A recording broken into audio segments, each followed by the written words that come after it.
राजीव प्रकाशन क्लास 10 का answer paper set number 3। आज इसके हम कम से कम 20 क्वेश्चन करेंगे। देखते हैं, शुरुआत करते हैं खंड आ से। खंड आ हमेशा पैटर्न जब शुरू करें तो आपको जो क्वेश्चन आ रहे हो, जैसे सेक्शन ए से ज्यादा क्वेश्चन आ रहे हो तो सेक्शन ए सबसे पहले शुरुआत करें। उसके 20 क्वेश्चन शुरुआत करने के बाद में जब 20 नंबर के जब सही नंबर होते हैं, फिर उसके बाद में उसकी टीचर जो चेक करता है कॉपी, एग्जामिनर की मानसिकता बदल जाती है। फिर उसको लगता है कि हाँ बच्चे में हुनर है। फिर उसके बाद में आप अगर एक आध क्वेश्चन अगर बाई चांस मिस्टेक से गलत भी हो जाए तभी कोशिश करता है तो आपको अच्छे नंबर देने की वो कोशिश करता है आपको अच्छे नंबर दे। तो आप शुरुआत करते हैं सबसे 20 नंबर के क्वेश्चन से, और इस पर भरोसा किसी का मत करो, पूरा ये अपने मन से करके हो ताकि आपको कुछ अच्छा लगे। ठीक है बेटा, पहला नंबर किसी का कम नहीं आने परीक्षा में, टेंशन मत लो, कोशिश करो कि आगे फ्यूचर के लिए पढ़ना तुम्हें। पहला क्वेश्चन क्या है, यदि 26,156 का लासा वाला कितना दे रखा है 156, तो मासा पूछा। क्या पूछा? मासा। दो संख्या है, एक दे रखी है बच्चा लोग 26 और एक दे रखी है 56। इन दोनों संख्याओं का लासा दे रखा बाबू, लासा बराबर 156 बेटा। ठीक है, अब इसका क्या पूछा है? मासा। क्या पूछा है? मासा। सूत्र होता है दो संख्याओं का, कई तरीके हैं इसके करने के। एक सिंपल तरीका जो आपका बेसिक चलता है उसके साथ बेसिक फंडामेंटल के रूप में, और एक आपका जो मैथ में दिया उसके हिसाब से चलेंगे। क्या होता है? दो संख्याओं का बोलो बच्चे लोग, दो संख्याओं का गुणनफल बराबर क्या होता है? एलसीएम। एक तरफ इंग्लिश चलने की, एक तरफ हिंदी, दोनों, क्योंकि आपका बोर्ड ही होता है, यूपी बोर्ड है, हिंदी इंग्लिश दोनों चलनी चाहिए। एलसीएम गुणा एचसीएफ। ठीक है, दो संख्याओं का गुणनफल, तो दो संख्या क्या है? एक है 26 यानी 26, दूसरी क्या मल्टीप्लाई 156। अब क्या करेंगे, यहाँ पे एलसीएम दे रखा है 126 156 मल्टीप्लाई एचसीएफ। हमें एचसीएफ निकालना है। 156 से 156 कट गए। क्यों कट गए? ये मल्टीप्लाई वाला इधर जाएंगे, किसमें जाएंगे? डिवाइड हो जाएंगे, कट गए। क्या बचेंगे आपके पास? 26 बराबर एचसीएफ। जब भी जिसकी वैल्यू निकलती है वो आपका होता है किस पर?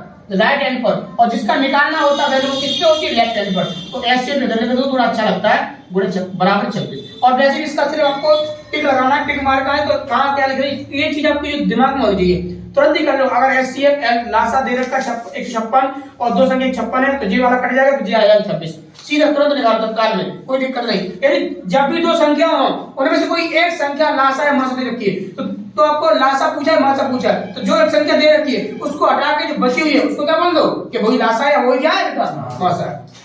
अगर यह बोला होता 26 लासा है, 26 इसका मासा है, तो लासा कितना होता? 156, 26 कट जाता बेटा, तो बराबर ना इसके सूत्र के द्वारा देख लेते हैं। क्वेश्चन नंबर बेटा देखो 2। ठीक है, निम्नलिखित में से कौन सी सहअवाच्य संख्याओं का योग है? सहअवाच्य की मीनिंग समझ लो। आपको क्वेश्चन हमेशा जब भी ऐसे प्रकार का आएगा, ये क्वेश्चन जो है क्लास 8 तो 9 का है। मैं कभी कहता हूं अगर आपने कभी भविष्य में पढ़ाई न की हो, यानी क्लास 6 से पीछे जो है मटर गश्ती की हो, कोई दिक्कत नहीं। आप क्लास 7 से सिंसियर बन जाए और आप क्लास 10 तक सिंसियर बने रहेंगे तो आपका अच्छा हो जाएगा, बहुत बढ़िया मन लगेगा पढ़ने में और कुछ ना कुछ अच्छा कर जाएंगे। अब आपको पता क्या करना है? सहअवाच्य संख्या। ये क्लास 7 का क्वेश्चन है, 6 में भी आता है, क्लास 7 में बताया जाता है सहअवाच्य संख्या को प्राइम नंबर क्या होती है? जिनका कोई एक के अलावा कोई दूसरा फैक्टर हो ना, यानी कि वो खुद एक फैक्टर हो उनका, या क्या हो खुद संख्या हो। अगर ऐसा है तो वो दोनों संख्या क्या कहलाएंगी बेटा? राघव बाबू क्या कहलाएंगी? को प्राइम नंबर यानी कि सहअवाच्य संख्या। अब इसमें से सहअवाच्य मतलब जिसका जिन दो संख्याओं का एचसीएफ कितना हो? 1। कितना हो? 1। अब इसमें देखो, एक दे रखा 14 और एक दे रखा 35, यानी एक 14 और एक 35, तो 14 किससे कट जाएगी? 7 से, और 35 किससे कट जाएगा? 7 से। दोनों संख्या 7 से कट रही है। हमने क्या बोला था? जो किसी से ना कटे, सिर्फ एक से कटे, तो ये को प्राइम नंबर हुआ? नहीं हुआ। दूसरा देखो 18 और 25, ये किससे कट जाएगा? 18 कट जाएगा किससे? ये नहीं कर सकता किसी। ठीक है, ये देखते हैं। फिर दूसरा देखते हैं 31 और 93, और फिर देखते हैं बेटा 32 और 62, तो 32 और 62 किससे कट रहे हैं? 2 से। किससे कट रहे हैं? 2 से। अब आ जाए 31 और 93 देखेंगे, चेक करो किससे कटेंगे? 31 से कट जाएगा, 31 से 31 और 31 से 93 काट देंगे, 31 दिया 93, तो कौन सा रहेगा बेटा? 18, 25। तो आपका राइट आंसर हुआ बेटा कौन सा? बालक बी नंबर 2 का बी हुआ 18, 25। ये दोनों नंबर क्या है?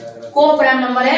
ये सिर्फ और सिर्फ कटेंगे तो किससे कटेंगे? एक नंबर से, एक संख्या से कटेंगे, बाकी किसी से नहीं कटेंगे। यानी 18 कटेगा 3 से, लेकिन 25 नहीं कटेगा, 25 कट जाएगा 5 से, लेकिन 18 नहीं कटेगा। तो ये क्या आपका हो गया बेटा? को प्राइम नंबर। अब इसकी थ्योरी समझ में आ गई। तो इस प्रकार का कोई क्वेश्चन हो यानी इसके अलावा कोई ऑप्शन है तो आप छांट लोगे, तुरंत आप 3 एलिमिनेट कर दो, अलग कर दो, ये नहीं हो सकते, ये तरीका, और बचा हुआ वही क्या आपका आंसर। यानी जैसे चोर होते हैं ना, 4 लोग खड़े होते हैं और आपको चोर पता करना है, तो पता होना चाहिए कि चेहरे पे लिखा होता है कि हम चोर है, वो जैसे चेहरे बनाएगा, तो 3 निकाल दो अलग, बचेगा चोर, तो तुरंत निकाल दो। ये होता है एमसीक्यू। ये आते हैं परीक्षा के एमसीक्यू इसलिए होते हैं ताकि आप आइडेंटिफाई कर सको आगे भी कर सको कि कौन 4 लोगों में कौन सा एक बेईमान है और कौन से 3 ईमानदार है। तो ये क्या है, बेईमान, ये आंसर आ गया। ठीक है, नेक्स्ट देखो क्वेश्चन नंबर 3। बिंदुओं 5,0 और -12,0 के बीच की दूरी पूछी बेटा। देखो 5,0 थोड़ा सही से बनाए बेटा, और यूट्यूब साहब भी हमारा सहयोग करना बेटा। ठीक है, शुरुआत की जल्दी है और आप हमारे साथ जुड़ जाइएगा। प्रथम 1000 स्टूडेंट के लिए हमेशा के लिए जुड़ा रहूंगा बेटा, कम से कम 1000 तक की जर्नी मेरी करी देना पूरी। 5,0 एंड -12,0 जल्दी ऑनलाइन आने की कोशिश करूंगा अगर आप जल्दी सहयोग करेंगे मेरा तो। अब जब भी ऐसे सवाल दिए हो और इनके बीच की दूरी पूछियो, बहुत सिंपल तरीका है, इनको आप भूल जाओ, ये y1 है और ये y2 है। आपको सिंपल, जब भी 0 दिया हो, दोनों के लिए 0 दे रखी है, तो आपको इसको करने का तरीका क्या है बेटा, अंडर रूट, बीच की दूरी d बराबर क्या होगा, इनको दोनों को घटा दो, बस इन दोनों को घटा दो, तो 5 में से 12 जब घटाएंगे बेटा तो यहाँ पे माइनस का पहले चिन्ह लगा हुआ है, यानी इनका अंतर चाहिए, तो 5 और 12 का अंतर क्या होगा, बोलो बेटा, 17 कितना आएगा, 17, तो 17 का स्क्वायर कैसे होगा अभी बताएंगे बेटा। 17 का स्क्वायर माइनस 17 का स्क्वायर बराबर 17 का स्क्वायर से वर्गमूल कट गया, कितना आंसर आ गया बेटा, 17 कितना आ गया, 17। कोई दिक्कत नहीं, अभी छोड़ो इसे, हम तरीके से करेंगे, सिंपल तरीके, जो बच्चा समझदार था उसने समझ लिया होगा कैसे आंसर 17 आ गया। अब मैं करता हूँ लॉजिकली, जो इसमें आंसर भी दिया होगा इसमें बेटा 17 दिया बेटा, डी ऑप्शन है, तो ऑप्शन आपके पास आ चुका है, लेकिन हम थोड़ा आगे विस्तार से करने, कभी हो सकता है कि बाई चांस 0 ना आए, और ये सवाल आपका आना पक्का 1 नंबर का क्वेश्चन आएगा, बीच की दूरी के लिए 1 नंबर का पक्का तय आपका आएगा। विस्तार क्या होता है, बीच की दूरी, 2 बिंदुओं के बीच की दूरी में ही लिख रहा हूं, सिर्फ क्या लिख रहा हूं, डी क्या लिख रहा हूं, संकेत कर रहा हूं, डी है। अंडर रूट सूत्र होता है क्या, x1 माइनस के x2 का स्क्वायर, जरूरी बालकों के x1 माइनस x2 हो, यानी x1 यानी कि 2 बिंदु जो है x1 और x2 के, यानी x अक्ष के जो बिंदु है उनका अंतर चाहिए, क्या चाहिए, अंतर, यानी बड़ा जो बिंदु है उसमें छोटा घटा दो, क्योंकि दोनों का अंतर का मतलब जब भी स्क्वायर लगा तो अंतर का मतलब क्या है, स्क्वायर, जैसे अगर अंतर आपका माइनस का आ जाएगा या प्लस का है, इसका क्या कर देगा, प्लस का कर देगा, प्लस, तो माइनस अंतर प्लस को प्लस कर देगा, तो आप कैसे लिखें, चाहे जो बड़ा उसमें घटा है तब भी बात सेम ही रहनी बेटा आपकी, प्लस के y1 माइनस के y2 का स्क्वायर बराबर, मान रखो ये x1 और y1 होता है बेटा, पहला वाला बिंदु x1 y1 होता है, दूसरा बिंदु x2 और y2 होता है। अगर तीसरा बिंदु y का होता है, जैसे त्रिभुज जब रेखा सरल होती है तो उसकी शर्त के लिए तीसरा बिंदु होता है, तो तीसरे बिंदु के लिए क्या हुआ, x3, y3, जब जरूरत पड़ेगी तो आगे देखते हैं, आगे सेकंड आएगा नंबर, सरल वाला क्वेश्चन आता है, देखते हैं। ठीक है, x1 का मान कितना बेटा 5, माइनस लगाओ, x2 का मान कितना बेटा माइनस के 12, तो माइनस आपका क्या नाम फॉर्मूला में माइनस आपका दे रखा है क्या नाम वैल्यू में, तो दोनों माइनस मिलकर क्या बनाएंगे, प्लस, क्या बनाएंगे, प्लस, क्योंकि माइनस का मल्टीप्लाई माइनस में करो तो क्या आंसर आता है, प्लस। जैसे कि आपने क्या हुआ, आपके पास कर्ज है और कर्ज आप ले लो तो पैसे आने नहीं आपके पास, तो वही सिस्टम है, तो 10 कर्ज डालते तो पैसे आने आपको, तो x2 का मान कितना बेटा 12, उसको लगा दो, प्लस के y1 की वैल्यू कितनी 0 और y2 की वैल्यू कितनी है 0, दोनों की वैल्यू 0, तो कैंसिल कर दो, कोई मतलब नहीं इनको क्या लिखने का, 0 का मींस क्या होता है, 0 ही होता है, खत्म करो, ज्यादा बड़ा करी मत, 0 खत्म करो बेटा, पीछे का खत्म। 12 5 बाल को 17 का स्क्वायर, स्क्वायर से वर्गमूल कट गया, स्क्वायर से स्क्वायर रूट कैंसिल हो गया, कितना आंसर आया बेटा 17। अगर हाँ एक चीज थी कि इसका आंसर माइनस का भी आ सकता है और प्लस भी आ सकता है, लेकिन आपका जो ऑप्शन है उसमें प्लस का 17 दे रखा और प्लस 17 लिखते, अगर प्लस 17 ना होता और माइनस 17 दिया होता तो आप कंफ्यूज होते कि सर जी ने मुझे प्लस का बताया तो ये माइनस लगा, तो किसको लगा, तो माइनस लगा, किसको लगा दो बेटा माइनस लगा, टेंशन बन गई, क्योंकि जब भी वर्गमूल से कोई चीज बाहर आती है तो माइनस और प्लस दोनों की होती है, किसकी होती है, दोनों की नहीं होती है। आपका आंसर क्या आ गया, ऑप्शन डी, इसका ऑप्शन डी आ गया बेटा, ये बी वाला है, और इस वाले का वन का क्या बेटा ऑप्शन है बी, कौन सा ऑप्शन है इसका, वन का बी। पहला क्वेश्चन हो गया, दूसरा, तीसरा, अब यहाँ पे चौथा देख लो बेटा, अभी साफ नहीं करेंगे, लिख लेना आराम से।